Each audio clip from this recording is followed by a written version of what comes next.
Sean Casey, Case, the mayor, all of that. What's up, Rip? What's your nickname from nowadays? The mayor, still the mayor. Still yeah, the mayor. yeah. It's a good one to have. Yeah, it's a you great could one. Think of have. worse ones. Yeah. I mean, people even just walking around here at the winter meetings, everyone's like, "What's up, mayor?" I don't even people call me Sean anymore. Casey. How'd that start, by the way? You know what? It started back when I was in the Cape Cod League in 1994. There was a coach named Bill Mosiello who was with assistant coach at Tennessee at the time, and I think he was bothered that I talked to everybody. Real serious guy, you know what I mean? And he's like, man, he's like, you're always talking to people before the game, after the game, during the game, at first base. He's like, it's like you're like the mayor or something. You're lobbying for votes with everybody, and I'm like, well, that's just who I am. So then, literally, for the next day, I came to work out. He's like, hey, what's up, mayor? And he called me the mayor the rest of the time.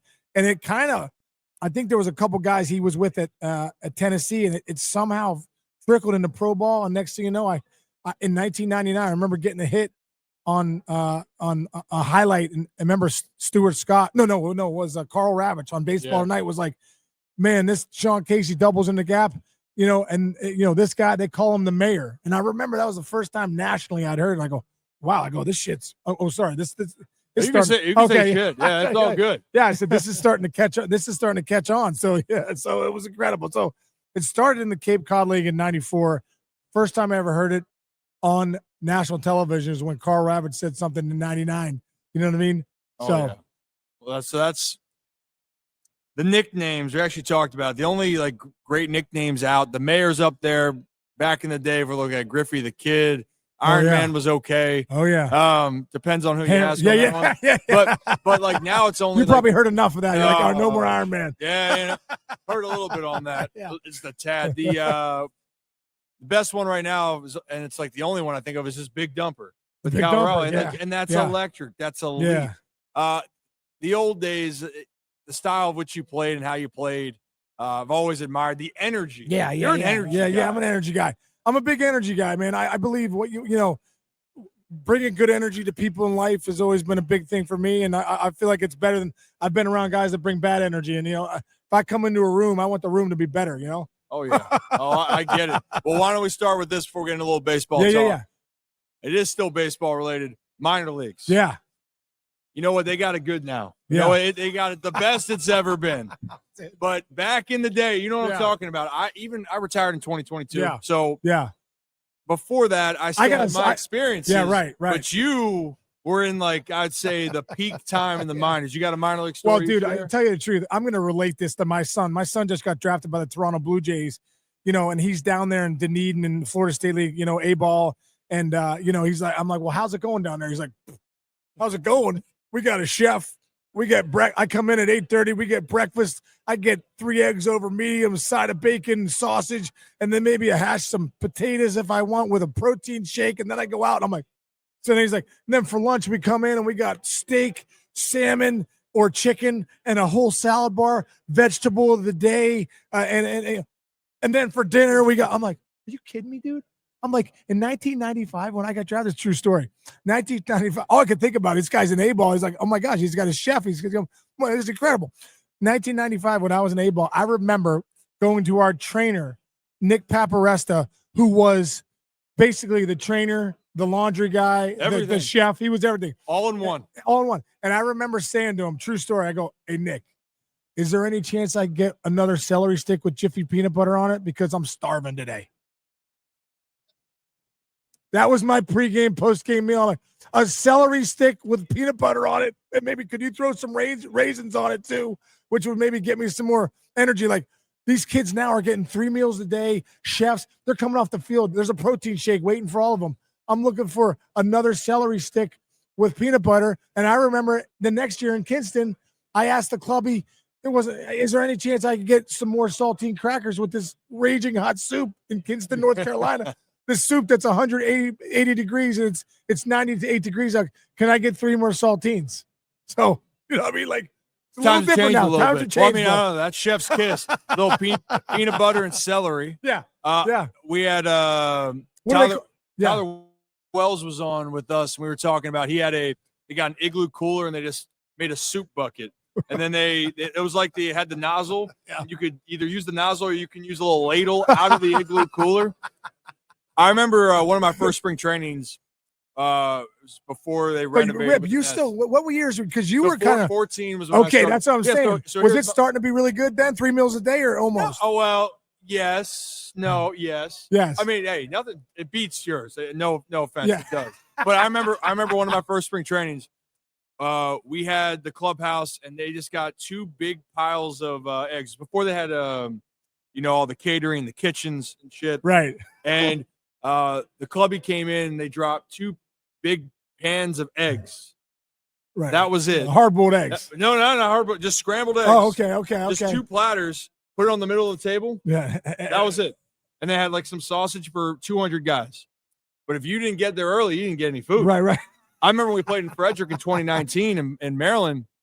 I'd be shaking hands, kissing some babies. Right. And I'd come back in and all the food would be gone because the allotment we had was for 30 guys, but not everyone ate for one individual. Right. That's why you be careful signing autographs. Yeah. Like, if I sign these autographs. So I'm like you, I get energy from other people. Right. And I'm me too. I was the same way. I'm signing as whoever wants my signature, especially at that age. You're like, there might be a time where nobody wants your signature ever again. I got to get as many in as I can. Yeah, well, I blame my dad for that one. He made a comment to me as a kid. Yeah. He made a comment to me as a kid. They come to watch us play. The least we can do is to show them appreciation. Right, and I'm like, damn, you were a good player, and that's cool and all, but like that stuck with me. That stuck with me for a long time. Your dad also is known for staying afterwards and signing everybody, especially down the stretch where he was, going after the Iron Man record. It was like people were coming out in droves and he would be there for hours. Is that true? Yeah. Yeah. Signing. Oh, yeah. And then the old one more. Yeah. I'm like, there's 200 people in line. As soon as I leave here, they're going to start chanting, "You suck." Yeah. You know how he refueled? He would relax, go in the clubhouse, and just have, a good bucket or 2 or 3 of beer, and he'd be good to go. I got an incredible story about your dad. Okay, so I just came into the big leagues, 1997, with the Indians. You talk about being scared. I was scared to death. We just played the Orioles, and first off, I'm walking in the clubhouse with Matt Williams, Oral Hershiser, Jim Thome, Manny Ramirez, Tony Fernandez, Sandy Alomar Jr. We're talking about the best team in the game, best team in baseball at them with 97 innings. We're loaded. So I'm walking in, Richie Sexton and I are young kids. So, and the young guys, after the game, is Fernando Montez, our strength coach, was like, you better get your lift in. You better get your lift in. I'm like, oh my God, I'm going to get my lift in. So I remember coming in to get my lift in. And dude, seeing your dad, I'm like, oh my God, there's Cal Ripken. Holy crap, it's incredible. He's at the lat pull down machine. And I'm looking closer. I'm like, there's Cal Ripken. He's doing lat pull. Look at that back. He's jacked. He's guy's bigger than I thought. With 6 Bud Heavies on ice. And I go, is that what you got to do to be one of the greatest players ever? When you come in to lift, you got to have 6 Bud Heavies on ice in a little cooler that the clubby was like, here's your Bud Heavy. Yeah. And then I watched your dad work out, and I was like, I don't think his workout ends until those Bud Heavies are done. So he was like going around. He'd drink one, and I think he might have walked out with 0 or 1 Bud Heavy. Oh yeah, that's how. I was like, yeah. So that's what his theory when he'd play in the off-season basketball and then work out. He's like, when I have a beer, it replenishes me. It's electrolyte. I go, sure. Like if we talk from a scientific standpoint, if you go up to someone and say, actually, the electrolytes, they come back by drinking beer. Well, if it worked for you, it works for you. But he also thought then, the Bud Heavies, hey, I'm watching myself a little bit more. If I went to the light, it's just drinking water. So it's all good. But what's funny too? Your uncle, who obviously Billy's one of my dear friends in the game. We roomed together for 17 years on MLB Network, the greatest. And I don't know if it was your dad or Budweiser or first off, they're so loyal. Billy only drinks like wherever he goes. Bud Platinum, Bud Light. Bud. I'm like, how about a Miller Light? Nope. Coors Light? Nope. If it's not Budweiser, the Ripkens ain't drinking. I'm like, all right, I saw your brother years ago, 6 Bud Heavies. I'm starting to put the correlation. But it was so funny because Billy was always like, I'm like, Billy, you got gout in your toe. Maybe you should cut back on the Bud Heavy. He's like, it's not that. It's not the Bud. It has nothing to do with the wheat and the brewer's yeast that goes into my body every day. It has something to do with bad toe, And I'm like, you kidding me? What are you nuts? So I was always I have a feeling that the Ripkens are locked in to the Budweisers are basically like a protein shake. Yeah. It's a replenisher. It's a replenisher. It's a replenisher, man. That was a philosophy I grew up with, and actually maybe some of the examples when getting out of your head as a player. Yeah. One of the cues I got in the minors, my dad said, might need to just, at the time I was getting into tequila. He goes, why don't you go get a little tequila? And maybe get a lot of tequila. Maybe things will change. And I go, dude, I can't play. He goes, we got to find some way to get out of your head. And I remember the next day was the first day I played a little bit under the weather. Right. And I remember after the fact, he asked me, I had 3 hits that night. Yeah. And he goes, so did you figure out you could play that way? And he said, I said, yeah. And I go, well, what were you thinking about? I go, well, I was thinking about how much my head hurt. But then he goes, were you thinking about hitting the baseball? Like, were you thinking about it? I go, no. He goes, exactly. You got out of your head. I don't know if that's the best advice, but I also want to preface with all these stories. He thought about the game as much as anyone. He was super analytical. He's on to that. So it all goes into it. But in today's day and age, the hardest thing still, at least to today, to then past, present, future, getting out of your head, having results, figuring out how to be successful at the big league level. That's it. And especially in today's day and age, everything is more documented. People are watching you more closely. The pressure of it. I mean, hell, this whole thing right now at the winter meetings is so much more documented. That's it, man. That's it. I'm going to give a shameless plug here, but I'm really not. I started a mental performance coaching program called Breakthrough Pro. Yeah. Breakthrough-pro.com. If you want to come join us at some point, after the new year, we'll get a new class going. It's an 8-week program. I started that program because, dude, I was the guy that showed up at a tryout and run the 60, and like, here's the people that are coming back day 2. And I'm like, I think you missed Sean Casey. Oh, no, 7-4-60. He gone. I'm like, hey, are we going to hit, or is Carl Lewis here? Is this a track tryout, or we going to hit? I started to realize then how important the mind was. Yeah. Like, if you wanted to appreciate me, you had to come to the game.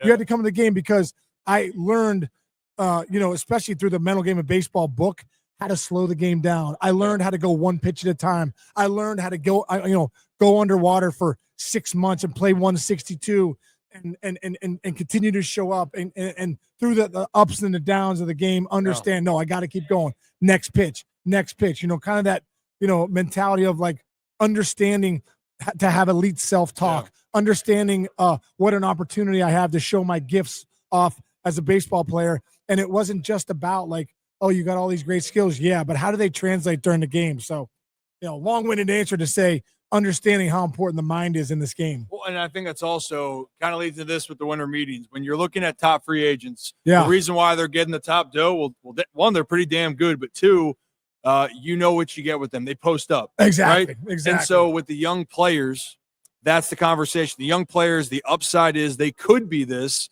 Right. The free agents have proven that they are this. So like Schwarb's just signed with the Phillies Schwarber played 162 last year. Yeah. Just saying. And they could say, oh, he DH. Well, you know what? He DH, he hit 50 jacks. And exactly. You know what he was in the locker room? He was the guy for them. The city loves him. He loves the city. Makes all the sense. So when you're looking at right now, you're looking at, so like Schwarber's off the board, it makes sense. Pete Alonso is a polarizing player, and being the polar bear did not mean to like have that little run on there of words, but right. Pete, however you feel about his defense, whatever, that dude bangs. That dude hits. Right. So in this case, right, I mean, I feel like you probably think the same way. Yes. Harold Reynolds said yesterday he felt that Pete's almost undervalued for his offensive production. Right. Do you think some of these guys get that tag because just the price is getting brought up? Like, how do you value a guy like Pete coming into How do I value it, dude? I just tell you the truth, I just had breakfast with Carlos Mendoza today, perfect timing. Yeah. I asked him about Pete. He's like, dude, the fact that I didn't have to worry about the lineup, I just knew he was penciled in there 3 or 4, wherever he was. He was penciled in every night at 4. He played 162. Obviously, you know how hard that is. Yeah. I know how hard that is. It's so hard to play 162, especially nowadays where they're encouraging guys to take a day off, encouraging guys. And here's another thing. Where do you just go find 40 and 120? Like, I can't stand. Listen, I'm into the analytics as much as anybody. I'm on MLB Network. You have to be in the analytics. I was the hitting coach for the Yankees second half of 2023. I get the numbers. Yeah. I get all that stuff. I remember asking Jim Leland one time. I said, Jim, Miguel Cabrera, versus Trout back in the day. Remember Cabrera had won the Triple Crown, but everyone's like, oh, Trout's other numbers, the WARs, and they're better than Cabrera. So, and I called Jim Lee and I said, Jim, I'm about to go on air, and I believe that Cabrera should be the MVP. Tell me why you think it should be an MVP. He goes, you know what, Case? I've been around this game for 50-plus years. He goes, at the end of the day, people are going to come into my office at the end of the game, win or lose, and they're going to say, hey, Skip, why'd you win that game tonight? Hey, because I got the big hit. We got the big hit when we needed it. Hey, why'd you lose that game, Skip? We didn't get the big hit. He goes, Miguel Cabrera gets me a ton of big hits every night. Yeah. And that's why we're winning ball games. That's why we're going to the World Series. That's why we're doing, so, and I also remember asking Ken Griffey Jr., hey, Junior, I played with 6 years with him. Yeah. Junior, how are you driving in 120 a year? This is the thing, it's one thing to get to 100, it's one thing to get to 90. Yeah. How are you driving in 120 a year? And obviously, we all know he's hitting a bunch of home runs. You know what he said to me? He goes, you know what, Case? When that guy's on third, less than 2 outs, I got to get that ground ball to second. I remember a guy in the minor leagues. There was a coach named Keith Bodie. Told a story about Carlos Lee. Carlos Lee said, running on third base, infield back. I'm going right to the shortstop. Ground ball to there. That was his mindset. Now, did he hit the ball to the shortstop every time? Hell no. He might leave the ballpark, and he did that quite a bit. Right. He was an RBI guy. Some guys have it, some guys don't. And the analytics side, that's the one thing when it comes to stats, right? I think you and I are agree with this. The analytics side will say RBIs, it's a byproduct of that your team. I disagree. It's such BS. Because when you look at it, if you look, is Pete Alonso a byproduct of the last 5 years or 4 years? He's had 100 RBIs or more. He's driving in 120, 40 and 120. Where are you going to go find that? So is that over time a product of his environment, or is that just going, well, this dude right here, that dude just gets it done. Right. And then that's why I know in Baltimore, at least, the issue I felt last year, you probably know the stat, but if not, we'll talk stats. The Orioles didn't have a guy over 68 ribbies last year. They had 3 guys hit 17 homers. They had not one guy over 17 homers, I believe, right? Yeah. Jackson Holiday, Gunnar Henderson, and Jordan Westbrook, I think. And Westy was hurt a lot. And Westy can be 17 homers for 3 guys.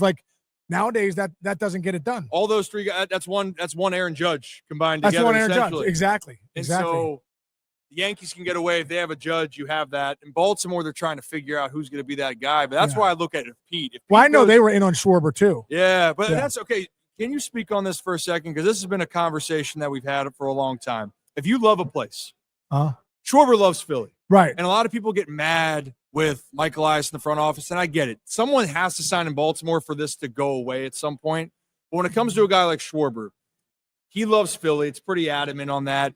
It's a great landing spot for him because he knows the place and they can still win and they're going to give you the money. So if you have a similar deal, same deal, or maybe it's a slightly better, maybe one place else, in your mind, what's the value to it of taking the money and going somewhere else, the unknown? Because I feel like Schwarber, he got everything that he wanted. Right. It didn't matter that the Orioles gave him possibly matched the offer. Yeah. Schwarber knows Philly and he loves Philly. Yeah. How much in a decision does that go into the player of where they want to be? Well, I think at this stage of his career too, he's 32, 33 years old. I think because I know for a fact the Pirates were in for a big number. That's real. That's real stuff. And the Orioles were in for a big number. That's real stuff. Yeah. So at the end of the day, you're 32, 33 years old. You look at those teams and you go, Philly's the best place to win right now. Yeah. You know the ownership's going to put in the money. You know Dave Dombrowski is one of the best president GMs in the game. He's going to go get who he needs to get. Yeah. And the bottom line is he's familiar there. Those fans love him. He's put up great numbers. You got star power there. I just feel like for Schwarber at this stage of his career, he doesn't need a rebuild right now. He doesn't need a 1, 2, 3 year rebuild. He wants to win now. He looked at it and said, Philly's the best place to win right now. Yeah, I agree. Do you agree? Oh, yeah. Dude, to put a bow on the Alonso thing. Yeah. Where are you going to go find 40 and 120? You know what I mean? So who else is out there right now on this list? So Kyle Tucker, we're talking about, bats that you know it can do, but Kyle Tucker, different player. Right. I still like Tuck a lot. Lefty bat, though, but right-handed bat, Alonso's the guy. Alonso's the guy, dude. Alonso is going to drive. That's what I mean. And also, too, defensively, I think as a first baseman, my job is to make those guys those guys that are great athletes, hey, make the play, get the ball over to me. Yeah. So my job is really, if I go to my right or not, who cares? I got to be able to pick the ball in the dirt. Pete Alonso, can you be the target? Can you say go look at the numbers. He's by far the best scooper in the league. For me, that's a guy that plays elite defense, but they don't factor that in on the DRS and all that stuff. So they go, well, he's a below average defender. Okay, so he lets 15 runs in that he doesn't get the balls to his right during a year. He drives in 120. So take 15 away from 120, there's 105. He's driving in 105 runs more than he's letting in. Like, let's stop with the whole, hey, he's not good defensively. I don't care. My corner outfielders, quarter infielders, I need them to drive in runs. What Pete Alonso does, I don't know why teams are like, well, stop that crap. This guy hits 40 homers and 120. Show me other guys that are doing that every year, and he plays 162. That's a skill. The best ability is availability. The bottom line is that's a skill to play 162 mentally and physically. He's not feeling 100% all the time. So it does fire me up, the conversation about Pete Alonso and the defense. Stop that crap. Get this guy on your team. If you want 40 and 120, book him for 5 years. Well, and this thing, Alonso, while I'm watching this, Schwarber, Alonso, other guys like that, when you look at that, when you plug him in and you go, damn, that team's different. Right. If you have him on that lineup, Alonso, when I look at it, it's just say the AL East. It's gonna be a gauntlet yet again. Right. But if you're looking between Boston, New York, Toronto, I know they got Vlad Guerrero Jr., but then Baltimore. If Pete went to, hypothetically, the Red Sox, the Orioles, whatever team he goes to, you are thinking completely different about that team's chances to win that division and to move forward. And I think that's the biggest decider of how valuable is the player. Garrett Crochet gets traded to the Red Sox last year. Oh, shit, that Red Sox changed everything. Changed everything. Yep. So is Pete Alonso the most athletic, agile, mobile guy? No. But is he a game changer? So yes. This is baseball, dude. More runs need to cross, right, Rip? More runs need to cross home plate than the other team. This isn't track. This isn't NBA or, hey, that guy's a great athlete. I don't, like, sometimes I'm like, stop that stuff. At the end of the day, we need guys that can bang and bang nightly. Pete Alonso is going to bang for you, bang nightly, show up every single night. Like, stop with the whole athlete thing. Jackson Hall. I mean, there's some great athletes on the Orioles. Yeah. Would you want to have 17 home runs, really great defense, and 70 ribbies? Or do you want to have a guy that can pick it over at first base, 40 bombs and 120 book that plays every single night? I'm just saying those other guys are good players, but this guy's an elite guy. You know what you're getting time in and time out. Back of the baseball card doesn't lie. No, it don't. Being able to be available doesn't lie either. I think that's why they also got Taylor Ward. I have some other thoughts on that. We'll discuss a different time. Yeah. But you need guys that you don't have to worry about. Right, dude. You get that. It makes your life a whole hell of a lot easier. Big time. Oh, you're a little bit banged up. All right, you're going to play. Great. Like, do you think your dad felt good every night? Because, obviously you look at that number, you're like, oh, my God. Like, dude, I never played 162. 155 is the most I ever played. I was so banged up. It was incredible. Like, there's no way your dad played all those games. But Eddie Murray said, hey, dude, Cal Ripken at 70% is better than most of these guys at 100. You owe it to your teammates. The meaning to play gets you out there every day. Like, there's got to be something in Pete Alonso that says, I got to be out there for the boys. Francisco Lindor, I got to be out there for the boys. Yeah. Me at 70% is better than someone else at 100. So I think that mentality is being lost nowadays in this industry where you're like, we got to give this guy a rest. Not in baseball. I think the grinder mentality works better than any of this. You got to get a couple days off here and there. Yeah, play another sport. Changed. That's where it's changed. Wait, what was the most amount of time you missed in a season? Full season. Full season, like probably the most amount of time I missed was like 30. 1 year I got an orbital fracture in right when I got traded to the Reds. Third day, and that was a bad one. But I probably missed like 70 games that year. But like, it's a fracture. Yeah, it was a fracture to my face. So that was the only thing. But 30 games, going, pulling a calf, missing it, some time here. But like, I tried to play 130 to 155 a year, and I played hurt. Yeah, I played like. I mean, I'd argue right now, besides the orbital fracture, the most injured you got was when your career was done because you were trying to leg out after a freaking walk with the Savannah Bananas, and you're trying to haul ass. I think that's your worst injury you had in your career, but you were banged up. Worst injury, dude. I've had 6 major surgeries. That's the worst one yet, and my ass is hurting right now sitting here talking to you. That's bad when you're sitting and you're going, I might have to go see a trainer in like 10 minutes because my leg's numb. Dude, I got true story. Dude, that I got to say, I've analyzed that whole situation. I appreciate the hustle, man. You were giving all you had. Hey, right dude, there. you know, listen. The 51-year-old hamstring doesn't hustle as well as the 20-some-year-old hamstring. And the hamstring basically said to me, if it was having a conversation, said, hey, what are we doing? Why are we out here? Why are we running around the bases at Great American Ballpark? You're not 25. You're 51. We're going to just explode off the bone real quick and have you have surgery 4 days later. Yeah. But you know what? You were feeling. You're an energy guy. Goes back to it. That place was buzzing, dude. You're like, hey, you know what? I'm in on this thing. I got it revved up, man. But talk about being known for speed. That wasn't your game. That was not my game. That was not my game. Yeah. Dude, you know what incredible? Listen. 2006 when I got thrown out from left field, first 5-7-3 in history of the game, hit the third baseman, bounced off. Now, listen, I'm not so slow that I hit it and ran to first. I hit it, stopped, didn't think he caught it, walked off, and got thrown out. Dave Dombrowski came out to me and he was joking around with me yesterday. I come off the set of MLB Network. He's like, hey, my wife was there and stuff. I'm like, Dave, it's so great to see you. Thanks for trading for me. He traded for me that year from the Pirates. And he said, dude, it was incredible. And he's like, when you got thrown out from left field. But I said, Dave, I just want to tell you, I'll take getting thrown out from left field every single time to be on a team that goes to the World Series 4 weeks later. You know what I mean? Like you think about your life, embarrassing moments you have. No, just keep going, and then something else incredible shows up. So I thought it was a funny thing yesterday to look at it that way. Like, hey, you weren't the fastest guy in the world. You got thrown out from left field, but a month later you played in the World Series, all because you're on a great team. You know what I mean? Like sometimes you'll take the embarrassing moments to get the moments that are incredible. I mean, shit. You play long enough, you do something long enough, you're going to embarrass yourself at some point, or there's going to be an embarrassing moment. Yep. So that was the first in the history of baseball, is what you're saying? But now there's been 2 other guys. Now I'm keeping track too because you're not alone anymore. I'm keeping track. Is it Dylan Moore from the Mariners? He got thrown out 2 years ago, and Tommy Pham this year hit a ball to left. There was a little weirdness going on at first. They ended up throwing it down back to first. He didn't touch first. He was out. So I got 2 other guys in the club. They're an elite company now with you. Elite company, dude. I was.